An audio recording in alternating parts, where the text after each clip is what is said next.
सवाल तो ये ज़रूर उठता है कि अगर इतना टैलेंट है, तो बुमराह के अलावा हमारे पास कोई दूसरा गेंदबाज क्यों नहीं है? क्यों कपिल देव के बाद आज भी हम एक ऑलराउंडर के लिए तरस रहे हैं कि हमें समझ नहीं आ रहा कि नीतीश रेड्डी को खिलाएं, शार्दुल ठाकुर को खिलाएं, वॉशिंगटन सुंदर को खिलाएं, रविंद्र जडेजा को खिलाएं, कब खिलाएं, कहाँ खिलाएं, कैसे खिलाएं? जी, आपने बिल्कुल बात सही की क्योंकि मेरे बाल नहीं हैं पर मैं भी बालों को खींचने की कोशिश कर रहा था उस वक़्त, जब मैं मैच देख रहा था। मैं बताता हूँ कारण क्यों है, क्योंकि जब हम टेस्ट मैच की बात करते हैं वो उच्च श्रेणी का क्रिकेट है।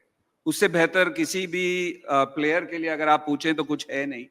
और हमेशा माना जाता है कि जब आप स्कूल लेवल से शुरू करते हैं, आपका ग्रेजुएशन होता है, आप क्लब क्रिकेट खेलते हैं, उसके बाद आप यूनिवर्सिटी जो भी मतलब वो स्टेप बाय स्टेप आप आगे चलते-चलते बतौर गेंदबाज आप चाहते हैं कि जो बेसिक चीज़ जो सिखाई जाती है, वो है लाइन एंड लेंथ।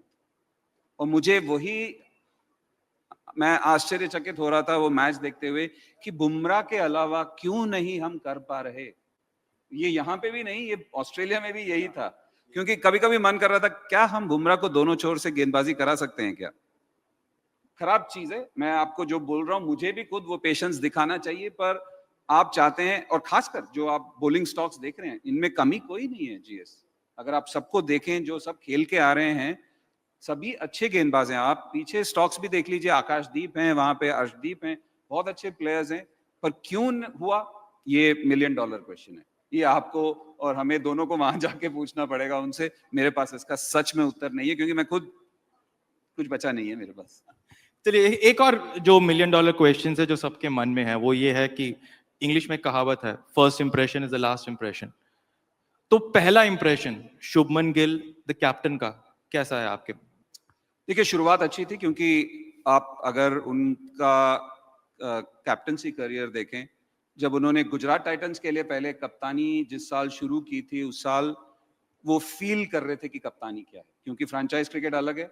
वहां पे आपका दबाव जो है, जब आप समझ सकते हैं कॉर्पोरेट वर्ल्ड में आपके पास ऊपर से काफी दबाव है परफॉर्म करने का। आपके क्रिकेट के बारे में ही नहीं, बहुत सारी चीजें साइड में जो चलती हैं एक आईपीएल फ्रेंचाइज में, वो बहुत सारे हैं, वो आपको पता है क्या प्रेशर्स रहते हैं। तो वो शुभमन गिल को हैंडल करना, खासकर एक ऐसी टीम, लोग कहेंगे गुजरात टाइटंस अभी आई, आते ही जीत गए।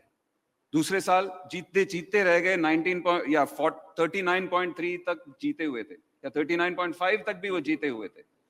और सडनली आप एक ऐसे सक्सेसफुल फ्रेंचाइज के कप्तानी कर रहे हैं, जो आपका जो सक्सेसफुल कप्तान है वो कहीं और चला गया, उसके ऊपर कुछ और चल रहा है, यहाँ पे आप कप्तानी कर रहे हैं। मुझे लगा उस साल उनको वक्त लगा, उनके बल्लेबाजी के साथ भी और उनकी कप्तानी के साथ भी। वो कहते हैं ना, you learn on the job, आप सीखते हैं। वो लग रहा था, वो फीलिंग ले रहे थे उस साल कप्तानी की। और इस साल आप देख लीजिए उनकी कप्तानी कितनी अच्छी रही, बल्लेबाजी कितनी अच्छी रही। और इस टेस्ट मैच की अगर आप बात करें तो वैसे ही शुरुआत हुई थी। मेरा मानना है कि जिस हिसाब से बल्लेबाजी हुई थी, जिस हिसाब से पहले इनिंग में सब चल रहा था, पर सडनली ऐसा लगा कि जब दबाव में आए तो काफी सारे वहां पे हाथ हिलाते हुए दिखे। वो मेरे लिए ठीक नहीं था। मुझे लगता है ही विल लर्न। वही मैंने कहा, पेशेंस दिखाना पड़ेगा, क्योंकि आप नहीं चाहते, क्योंकि अब हम अनुभव के साथ बैठे हुए हैं। सबने गलतियां की हैं, सब गलतियां करते हैं, और ऐसा नहीं है कि कोई आगे चल के नहीं करेगा। तो वो जो मैं कह रहा हूं ना, सब्र, वो उनके साथ दिखाना पड़ेगा। क्योंकि अगर आप उनको नियुक्त कर चुके हैं बतौर कप्तान, और वो आगे चल के प्रिंस हैं या जो भी आप उनको नाम देना चाहते हैं, जो प्लेयर हैं, मेरा मानना है कि उनके साथ थोड़ा सब्र दिखाना पड़ेगा और ही विल डेफिनेटली इंप्रूव। उनका बिल्कुल आगे चल के सिचुएशंस जो हैंडल करना होता है अंतरराष्ट्रीय स्तर पर, वो मुझे लगता है बहुत अच्छी तरीके से करेंगे आगे चल।